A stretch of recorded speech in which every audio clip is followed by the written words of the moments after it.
You're listening to the King of the Fourth podcast, offering in-depth analysis on all things Boston Celtics, with your hosts, Jim and Mike Quigley. Mike, it's all over. The season is over, as everyone knows. It's been over for a few days as the Celtics fell on their face in Game 7, where, and hello to everyone to the final King of the Fourth Quarter podcast of the year with my brother Mike and myself, Jim Quigley.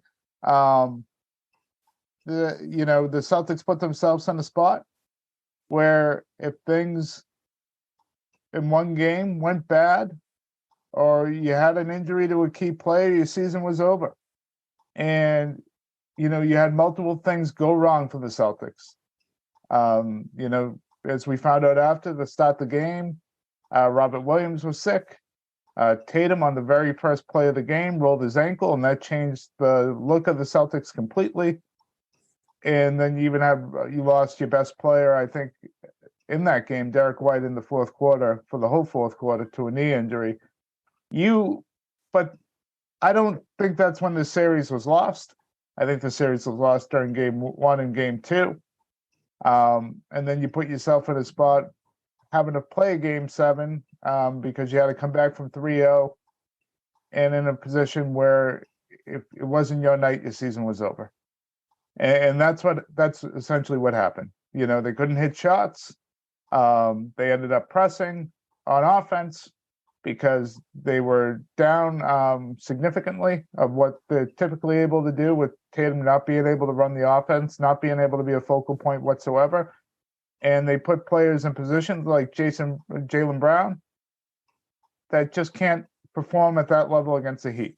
And he really, played poorly in that Game 7. I think that's because Mo was being asked of him that he's capable of doing against a team like Miami. And with that, the season's over. And there's a lot to point to, that we can get into style of play and, the state of this team. But as I look just to this series, Mike, I look back at those early games, and that was the difference to me. In Game 7, was disappointing. It sucked. But, you put yourself in that spot where anything can happen. Sometimes it does. And that's my opening take.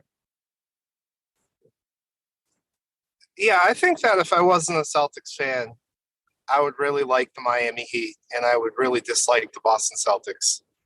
I feel like my perspective really changed on this team, this series, where you look at a team like Miami, they overperform, they hustle every play, they do the right thing, they make the right pass, they're locked in defensively, they trust their coach, they really look up to their leader in Jimmy Butler.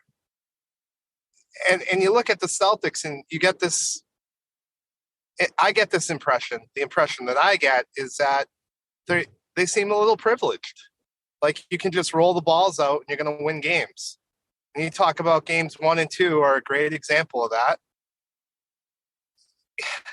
I mean, your star player doesn't hit a field goal in the fourth quarter of the series until Game 4. It's just, they underperformed. Once again, they lost at home. It's extremely disappointing. It's extremely frustrating. Game 7's the home team in the NBA, win 80% of the time, and you were down by 20 in the fourth quarter. Wasn't even a game. You scored 15 points in the first quarter of that game. I know that Tatum got hurt, and it's a tough series for Jaylen Brown, but I mean, Brown was awful.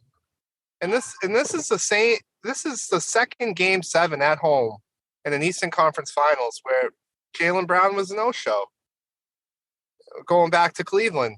So it's not a great look, and not for a guy who's going to get paid as much as he's going to get paid this offseason either. And to be a second-team All-NBA player, to go out like that with the 8 turnovers too. And then I know I was being hard on him, but his defensive performance in a lot of this series was subpar. I mean, he's not even up on guys. He gives players so much space to move, makes them so comfortable. It reminds me of like thinking that social distancing practices are still in place sometimes when you watch the Celtics with the amount of space they give teams. And then you watch Denver last night, and they're at least up in everybody who's dribbling the ball. And Denver shouldn't be a better defensive team than Boston. I mean, you give up 50% from the field in Game 7. And quite honestly, Jim, they didn't even deserve to be in Game 7 the way Game 6 went down. I mean, you don't score a field goal for the last 4 minutes. It takes that last play by Derek White for you to score a field goal.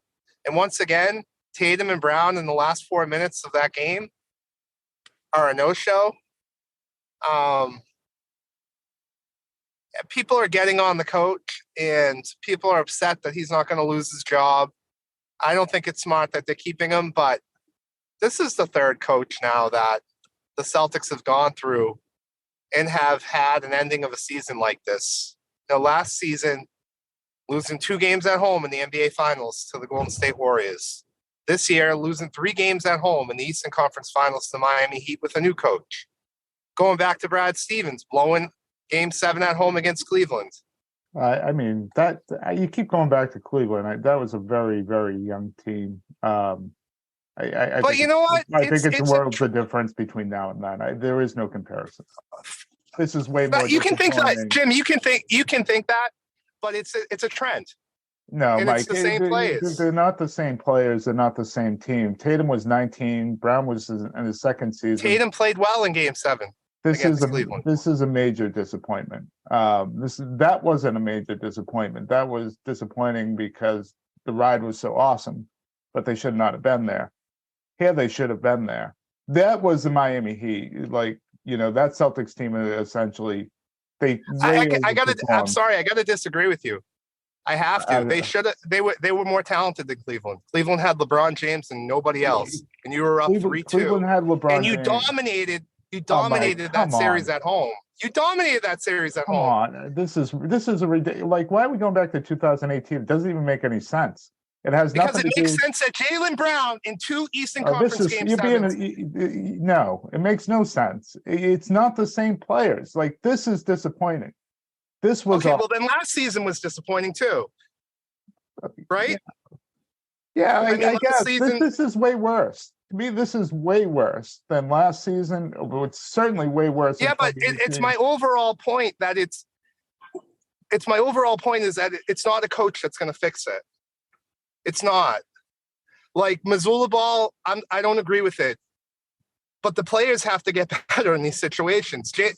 We can say that it was a bad matchup for Jaylen Brown, but dude, this is a guy who shot 50% from the field all season, was all NBA number 2. Like, if your best player goes down, we have to depend on you to show up in this moment. And he cost you on both ends of the court. His effort on defense wasn't even there in a Game 7 at home. Well, I don't know about the effort, Pop, but he was bad.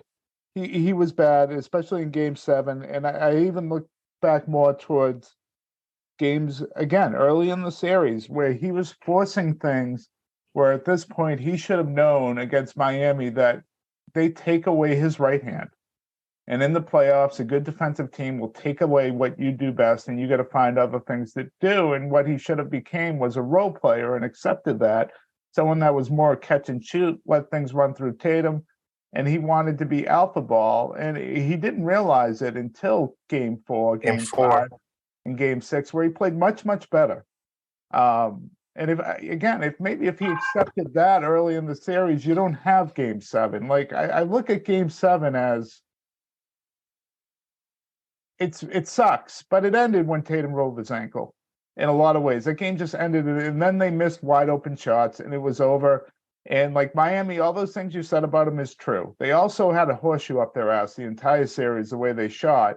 And that's what happens, though. If you don't play as hot as you can early in the series and the team gets hot, your season can be over in the playoffs. And so that's on the Celtics, too. Don't get me wrong. Just because Miami, shot lights out and was very, very lucky on how well they shot. Half the time you weren't even closing out you on these shooters. Well, if you look at it, feels that Are way. you dropping off on them and leaving them open? Yeah, and it feels worse when they hit them all, because I think over a course of a game in the series, there are wide open shooters and things like that happen, but they hit them all, and you didn't respond in different ways. Whether it was the 44 points in the third quarter, where you're right, Mike, they hit a couple open ones, and maybe that was by design, but you didn't close out harder. You didn't put more ball pressure, and you lost patience on offense. And Jaylen Brown forced things. Or was that, what happened in game 2, where I felt like Missoula coughs in the game? I do agree. There's been, points last year where they lost at home quite frequently in the playoffs, and there's been maturity, and they have played with their food. I also think, they've won an exceptional amount of games in the playoffs, under Jason Tatum being their best player, way more than you typically see out of guys his age. In fact, you don't really see it at all, with very few exceptions. So it puts them in a really weird spot, because and the most frustrating thing to me this year, Mike, this is the thing that is so much different. Like last year was kind of, found money at the end. They went on this roll. Unfortunately, Rob got hurt. I think if he stayed healthy, they would have won it. Golden State was the better team. I felt like they lost to a better team last year. This year, I felt like everything was lined up for them. They are the most talented team in the NBA. They have been built to compete in the playoffs. Their best player, there's very few weaknesses on either end of the court where you can pinpoint and say, we can take this away from him and have success. Your second best player should be able to thrive off of that. And then your role players are all built for the playoffs. And they just came up small, whether it was, shooting under 20% from 3, 2 consecutive games in your season, or, your defensive breakdowns, or, not being able to grab a defensive rebound to close possessions, or once again, falling asleep up 10 with under 5 minutes to go and handing games away. Like, I don't know if you're not going to have this team back, because we'll get into that in a little while. There's no way to have this team back. Whether they want it or not, this team was not coming back. And there's more parity in the league than ever, and it was all there for you. It was all there. Milwaukee got bounced in the first round. It was all there for you. And you blew it. And I don't, game 7 sucked, but I look at games 1 and 2. I look at game 5 against Atlanta. I look at game 5 against Philly and game 4 against Philly. And, maybe you played way many games than you should have. Maybe guys would not have got hurt. Maybe Rob Williams would not have had to worry about being sick during a game 7. But here you are. And it's over. And doesn't mean they can't get back there. Doesn't mean they can't make changes. They still have the pieces in place. People shouldn't overreact to that. But you should feel badly, because this was blown. This year was blown more than any other season. For me, with the Celtics, it's what's in between the ears. And it's not what is the talent on the roster. You saw this team against his own defense in games 4 and 5. Figure it out, what you had to do, moving the ball. And then at the end of game 6, sometimes doing hero ball feels like an unselfish decision, because you're trying to help your team win. But I feel like once a shot or two doesn't fall, they get out of exactly what they're supposed to do, and then they can't get back in the rhythm. And hit game 6, it's like, 0 for 10 from 3, you got to try, like, it was just, I don't know how you go for 10 from 3. This is something with the DNA. I don't know, Jim. It's really frustrating. And yeah, they can't bring the same team back, guys. Guys are going to have to go, but your core is going to be there. Yeah. I mean, Jaylen Brown's not going to make any more money no matter what the Celtics offer him. He's going to get offered offered the most here. He may not get $300 million because that's a ton of money. I don't know if he deserves that much We can to get be the into highest that. paid player in the NBA. Yeah. I mean, he shouldn't make more than Steph Curry, right? That's not how you should look at it, though. I mean, I don't know. I'm not the owner though, and that's a lot of money you're committing to this guy. But either way, he's going to get paid a lot of money, and him and Tatum are going to be here. But someone like, is Grant Williams, is Malcolm Brogdon, is Marcus Smart, is Derek White? I mean, these contracts add up. It comes down to there's severe. There's more than monetary penalties on them. Exactly. But before we get to that too, Mike, this Jared Weiss, and kudos to him. Actually, I thought Jared Weiss and Jay King of The Athletic put together this piece and did a great job. And Keith Smith and Ryan Bernardoni both put out pieces on the offseason that I think are really interesting too. That we'll get to it in a second. But it really dove into the issues that the Celtics had, and starting just from before the season even started, in media day, with removal of Ime Udoka and the choice to go to Joe Mazzulla, where I think many of the players and people on the staff thought it was going to be Damon Stoudemire, and you wonder if there was some resentment within the coaching staff because they were all Udoka's guy, and they went to a guy that was a non-Udoka guy. Well, they're all leaving, so that tells us something. Yeah, and they all could be leaving here. Then the switch in philosophy, which it sounds like none of the players agreed with, that went fully offense instead of what kind of got them there, which was defense. And so it just felt, and even, I was the Grant Williams stuff. Your star players are going to you asking to play him, and they're not still not playing him. Yeah, that to me was eye-opening. And I look at even the beginning of the year when I know I couldn't believe how well and it was over a course of almost 30 games where Grant started when they just shot their lights out and looked like the best team ever. And it turns out maybe that was what we just saw in Miami. It was just you got hot and a lot of good luck. And then I think as the course of the season went on, they played one way.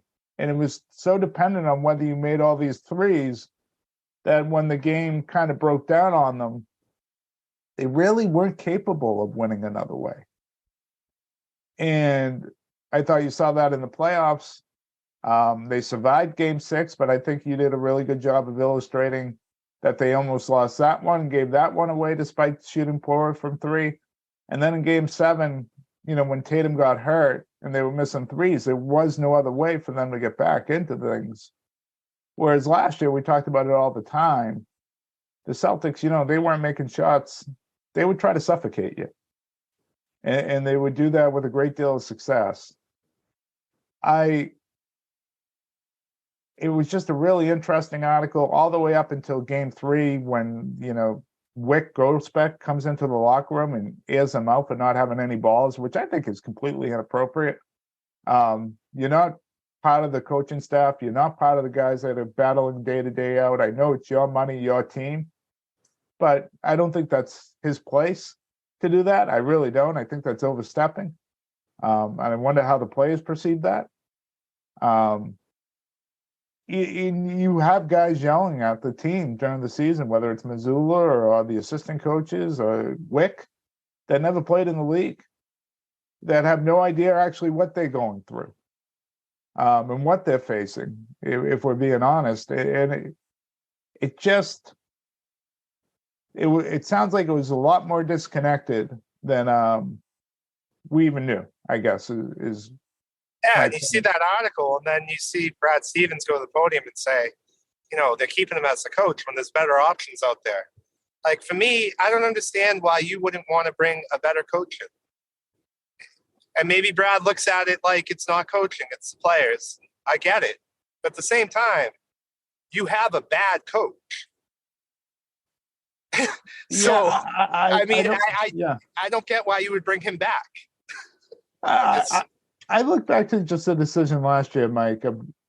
So Joe Mazzulla, I'm not going to call him a bad coach yet. He might be really good. I think there's a lot to learn. This was not a team he should have been hired to coach. It was a bad situation to put him in. He may be a bad coach. Don't get me wrong. He may, but Yeah. I don't think we know. And if you're thinking, well, this is a guy we want around in the Celtics for a long time, that was a mistake. This wasn't the time for long-term thinking. This was a time to think, holy shit, we got a chance to do something now and potentially extend this run out a few years. Yeah, should have just called Frank Vogel. Vogel, Yep. or Mike Woodson. See if you could have pried him from the University of Indiana. There were guys that you could. Hell, it sounded like everyone on the team respected Damon Stoudemire. I know he would have been a first-year head coach, but he's been around the league a long time as an assistant. All-star player. Yeah, he can look at these guys and say, no, you can't bullshit me. I have been there. I've been in the playoffs. I've been through these grinds. I know what it's like. I know how your body feels. And it just, I look back at it and there's no way, even if Mazzulla comes back, which he is, and he ends up being really good. Let's just play this out and just say that happens. Let's say I expect him to be better next year. I think he was better actually through games 5, 6, and 7. So I expect him to be better next year. But that doesn't mean it wasn't a mistake, because you lost this season. And you could have actually kept some level of continuity by bringing up Stoudemire. Maybe you keep that defensive philosophy, some of those principles that Aduka had. And if it didn't work, you just move on at the end of the year. It was just, I think they thought they had a real talented kid in Mazzulla, and they just lost a talented coach in Aduka, and they lost another one in Will Hardy to Utah, and they didn't want to lose a third. And I think they overvalued the coaching part of this, of the young talent coaching part of this, and undervalued what the team needed now from a coach. And you read this article from The Athletic, and he even said it himself. I'll give Mazzulla, he was asked, are you ready for this? And he said, no, you're never really ready for this the first time you take it. You kind of it's a learn on the job situation. And that isn't wrong, by the way. I actually appreciate him saying that. That's 100% correct. And what a mistake. At the end of the day, would they have won the title? I don't know. Would have it ended any differently? I don't know, but I think the chances would have been better. I'll say that. There's still players' issues that you articulated very, very well, but this was a big mistake. Yeah, and not only was it a mistake, I mean, the guy came in and changed the entire philosophy of what turned this team around. And my concern is that they could take a step back next year, even if he improves as a coach, because his philosophy is soft. It's a soft way to win. It's all driven by analytics. It's not even about 3-point field goal percentage. It's about the amounts taken. Yeah. Where the focus needs to be on the defensive end. That's what wins. And they're not going to be as talented next year either. And you trust your star players on offense, and you always can fall back on your defense. So when you're not scoring, the game's not getting out of hand. And I mean, we learned that at the high school level, right? And so you can point to so many instances in this playoff run that when the Celtics weren't scoring, that the game got out of hand because they couldn't keep themselves in it by making stops. At the end of the first quarter, when they only scored 15 points, they were already down 8 in Game 7. It's not a good philosophy, and you need to be able to fall back on something else. Your team's 0 for 10 from 3. You got to be able to try something different. I think it's a bad decision. I think it was a bad decision to hire him. I do agree he was put in a tough spot. He might be a pretty good coach, but I also think it's a really bad decision to bring him back because unless he's willing to change his philosophy, I don't know what veteran head coaches out there that can come on the staff and maybe help him. I heard somebody say Jim O'Brien, and I was thinking to myself, doesn't he have the same exact philosophy?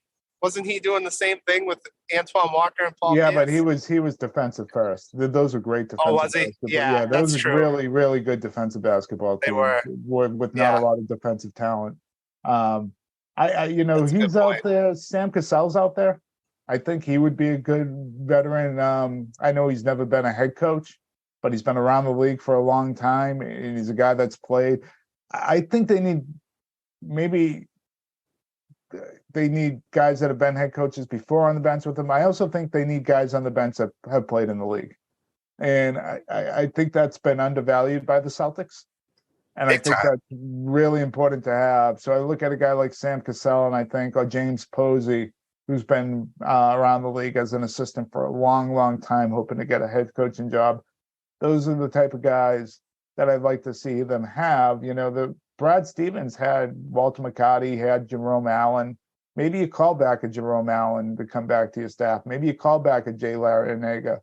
Guys that I know the players really appreciated when they were here. Yeah, Patrick And, Ewing is unemployed. yeah, so well, that would be interesting. So there are guys out there, but and I think Missoula will get better, and I think that stuff will help. And to some extent, I understand why they're bringing him back. You don't want your fourth coach in 4 years and if Tatum really likes him, then maybe you build off that. But at the same time, I look at it and think, Mike, you could be right. Maybe what he's preaching just isn't going to win a championship. But with that said, I'm sitting here thinking too, the amount of underperformers the Celtics had throughout the playoffs. Whether you look at Al Horford, it was unfortunate with Brogdon because he got hurt. But what did he hit? One shot from Game 3 on. Yep. Completely ineffective. Marcus Smart was up and down. He was pretty good for the most part. Grant Williams was up and down. Jaylen Brown, was very, very inconsistent as your second best player. Tatum was really mostly good. And he had some moments, like you said, where he didn't score in the fourth quarter, which is inexcusable early in the series. But for the most part, especially in the elimination games, he was awesome. When the chips were on the line, he was really good. I looked at outside of that, the only other did disappear though in the second half of Game 6. Yeah, he which did was bizarre to me. And I think that when you think about coaching, I think that's where the coaching was missing too, because that whole first half, they were feeding him on the post and getting him into positions to score. And they just completely went away from it in the second half and got back to their bullshit of just launching threes. Yeah, even though they were like 7 for 100. He should have been better. He carried him in that first half, and he should have been better in the second half, and the coach maybe should have done a better job. But outside of that, the only other two plays I thought were mostly consistent were White and Williams. And it wasn't till this series where they actually saw consistent playing. I know. And I felt like those were really your two most consistent players. I know White had his struggles against the Sixers, but I certainly think Rob could have been utilized more. I think if he was utilized more in Game 2, they would have won. Me too. Yeah, they definitely would have. They were unstoppable with him on the floor with Tatum and three guards. But I think that's the story of the Celtics. It's just, they never really gelled together after that hot start. They were at times very good. They were at times very average, and they were at times very bad. And then, that's what happened in the playoffs too. And I think that moves to the offseason, Mike. And I'd like to get your initial thoughts on, you already brought up Jaylen Brown, so let's start right there. I want to start with Jaylen Brown.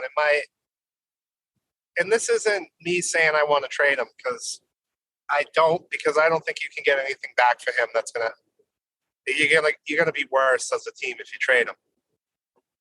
But I do want to say I'm not sure how much I trust him anymore as far as being a guy that you can go to in big moments or a guy that's going to get better year to year like we saw his first couple of years in the league. I mean, he still doesn't have a left hand. that he can dribble with, and despite that, he still throws themselves into double teams, launches threes from like 4 feet behind the line, makes this like really selfish plays on offense. And I implore you to go back and look at some of the games with him on defense. And there's a lot of selfish play with him on the defensive end too. I'm starting to lose some faith in him as a basketball player, as far as what he brings as a whole player outside of just being a scorer. And I don't know in the long term if that's what they need, or if they need a guy who can do a little bit more than what he can offer. But I think right now in the landscape of the NBA, you got to hope he figures it out. You can't trade him, because there literally isn't a trade that I could see that you're going to bring back a young, talented player like that, or an older veteran that's going to help you win now. Maybe it was Kevin Durant, but that ship has sailed. So yeah, Kevin Durant barely played 40 games, and he barely played 40 games, right? So when I look at the Celtics team, I think that you're going to have players next year step up. Can we stay on Jaylen Brown and then get to sure. the rest? Yeah. So look, I think this series was bad for him. Last year against Miami, it was bad for him. I thought he was the best defender on the team in some ways against Philadelphia, and how he took on the challenge of Harden and kind of, kept him afloat at times and was able to slow him down. He had breakdowns for sure. And I think throughout his career in the playoffs, outside of Miami, he's been really good. He's actually been really good. And you look at the NBA Finals last year, his turnovers were still high, but he was their best player when Tatum was a no-show. He was their most consistent offensive scorer. And I do think he's gotten better every year. He's not in the Tatum class. He's never going to be. I don't really, against a really good defensive team like Miami that, causes turnovers, I just don't see him be a guy that can facilitate offense or really force the issue. He's going to have to learn to play other ways in the playoffs. That said, you brought up the point where it's going to be hard to trade him. It's exceptionally hard to trade him right now because teams will be put in a spot because of the new CBA where they can't re-sign him until the end of the season. So there can't be an extension with a new team until the end of the year. And unless Jaylen Brown wants to be traded and has a place he wants to go, why would a team take that gamble? Why would the San Antonio Spurs talk to the Celtics about potentially making a move or whomever? Because there's no guarantee they can keep him. It's actually will be a lot easier to trade him next season or the season after. And the Celtics actually have some time because of money reasons to be able to do that. I think the Celtics would be foolhardy. Whether you think he should be so if you're thinking can't be whether he deserves to be the highest paid player in the league. You think it needs to be, if you're Wick and if you're Brad Stevens, what's best for your team. You offer him, you lowballed him in the last negotiations, and he signed a contract that was way undervalued for what he should have got. And then he outperformed that contract by a lot, and he got better every year, and it was an incentive-laden contract, and he hit every incentive in that contract. So everything you asked him to do, he did it. If you offer him anything other than the max, he's going to look at it as an insult. And he's going to want out. And if you have to trade him because he's going to want to be traded, he's not going to resign, then you're going to have to trade him with this offseason. Your return's going to suck. And you're going to damage the team building for a long time. I think this last playoff series probably leaves a real bad taste in management's mouth. It leaves a lot bad taste in the team's mouth. But he's a top 15 player in the league to 20 player in the league when you have a top 5 to 10 player in the league. And you need to look at it that way. And there is an argument to be made that going long term, paying him this much might not be a good idea. But at 28 years old, I don't care if he's making 45, 50 million, you're going to be able to trade him in 2 years. Someone will take him because he will be under contract and he's a young wing, and he's a top 15 to 20 player. So once the emotion's removed, you have to offer them that. And if they don't, and it's not my money, so it's way easier for me to say. I think you're going to be handicapping this team, and I think you really risk the bigger issue of pissing off your very best player, and Jason Tatum, who's up for a Supermax extension, that he can sign this offseason, but I think financially it makes more sense for him to wait next year. I could be wrong on that, but he's up too. So, that's my take on Jaylen Brown. And I know it's tough to get over what we just saw, but God, you could really fuck this up if you don't offer him it, in my opinion. I can't believe we're talking about this and not the Celtics playing game one at home. I know. I don't know, Jim. I don't know what they're going to do. It's a lot of money. Him and Tatum, if this happens, are going to take up 70% of the salary cap. 60. Yeah. But that's 2 years out. Keep in mind that's 2 years out. Celtics are going to have to pay a lot of money in penalties. So we'll see what ownership is willing to do. I think part of the reason they lowballed Brown in the past, he can look at it as disrespect, but they might look at it as a money issue. How much money do we have to spend? I'm not in ownership, so I'm interested to see how that's going to go down. I think my original point is they got to sign him somehow, because I don't think they're going to get fair value for him in any trade market. Not now. Not maybe now. After you resign him and you wait a year, you probably could get a decent amount. You will get a decent amount for him, but you cannot now. Yeah, you cannot now. But you're right. You get into the second apron. So the Celtics are in a tax, you pay a penalty, right? And that was under the old CBA. And then there'd be a second apron where you pay even higher penalty. What happens now isn't just a penalty. If you go into the second apron, you cannot trade your first round pick from 7 years from now. And it's locked into the back end of the first round. So even if you suck 7 years from now, that first round pick is locked into the back end, and you can't trade it. You can't do any type of exception. You can't use traded player exceptions. You can't sign mid-level exceptions. You can't sign buyout players that make more than the mid-level exception previously. And then here's the kicker too. You can't trade multiple players to match salary. So you couldn't send Brogdon and Williams out for a guy that makes $35 million, say. Once you're over that second, it has to be a 1-for-1, and it needs to be an exact trade, an exact amount. So you can't even be a little lower. Some of these rules are really dumb. Yeah, so it really prohibits you from any type of team building once you're over that second apron. And it really, I think it penalizes a team like the Celtics the reason they're in this spot is because they've drafted well. They didn't build a super team by signing. They tried, it failed. But this team they have now is all through the draft, and it penalizes them. And so the Celtics, they are at 166 million, I think, right now, 106. The contract's on the books without Grant. The apron's 172 or 174.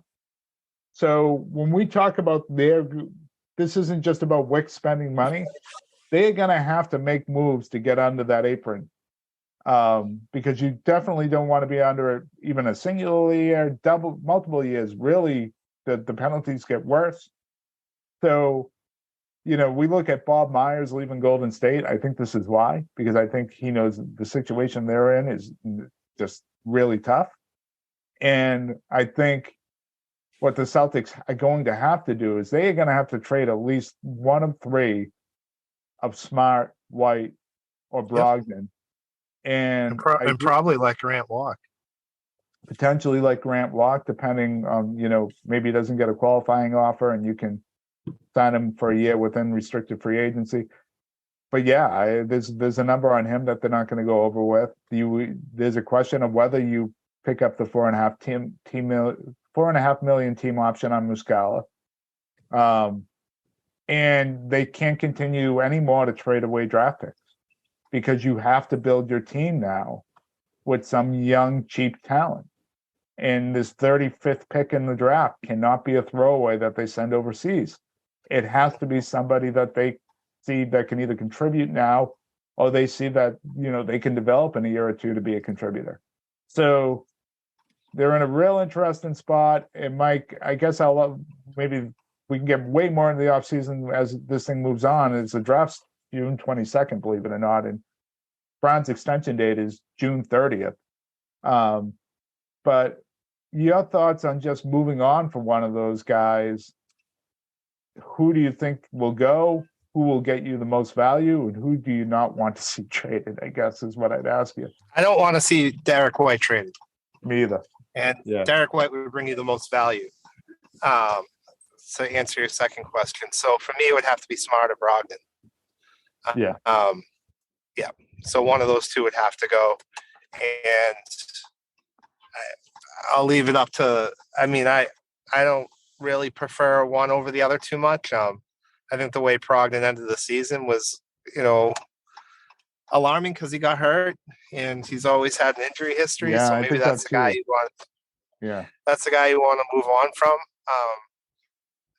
Maybe they want to mix things up though, and they want to move on from Smart too, after not winning again. So, but yeah, my guy would be Brogdon.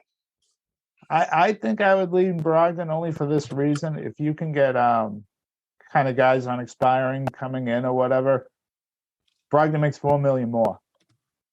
And I just think every million counts right now. Yeah. And you want to get under that second apron, and he makes $4 million more the following season too. So that would be my priority.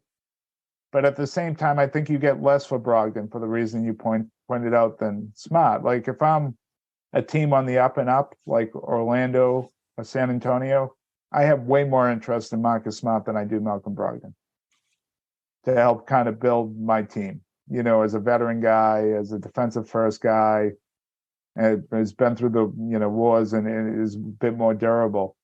So I think I'm with you. But I think to the bigger point, the Celtics built this team based on the previous CBA. That's not going to work anymore. And no matter how this shakes out, what they're going to get in return, you're not going to be as talented.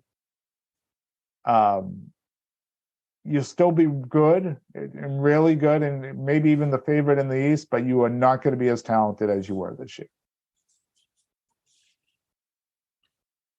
And yeah, I agree. Blown opportunity. Yeah, they're not going to be as talented. But we'll, it's a long off season, so we'll see what happens. Overall, it's over and it's a disappointing end. And I think for me, when I look at this roster, guys like Gallinari, I think you have to hope are going to be healthy and can play next year.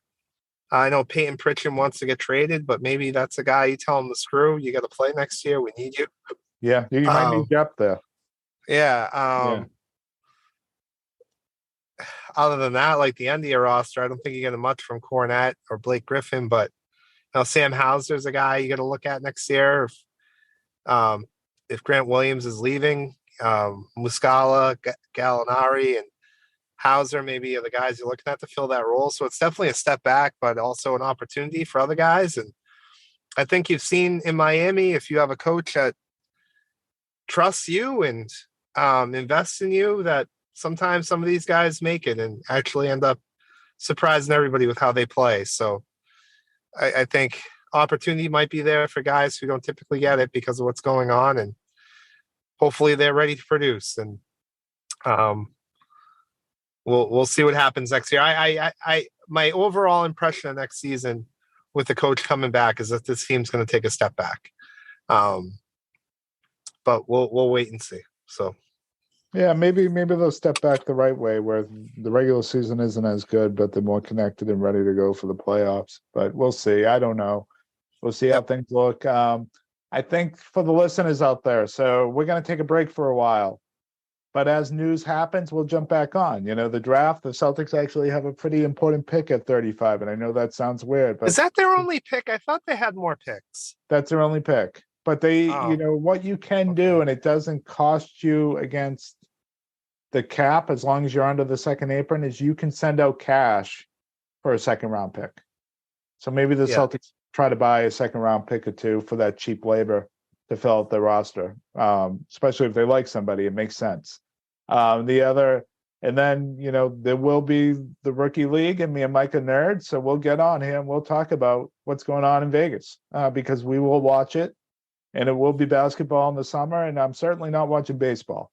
That's the other guy too, is JD Davidson. What's his deal? Yeah. Is he going to be part of this team next year or not? So. And I think there's some upside there. And then there's Mater, who had a really good year in the Israel League. Is he someone you can bring over on the cheap? Oh, give it up, Jim. That guy's never. Well, I'm just trying to figure out how they can stay under the apron, Mike. And then the big news, obviously, will be when the Brown extension happens. So we'll come back based on what happens out there. But this season 3, Mike, I'm sure you want to say it too. I just want to thank everyone for listening. It was a disappointing end, but they were in it for a long time. Another long playoff run, which means our podcast got to stay more relevant. And, as disappointed as I am, I still love Celtics basketball, and I look forward to doing this again next year. Okay. All right. Me too. Thanks, everybody, for listening. And we'll see you at the start of season 4 once the off season kicks in.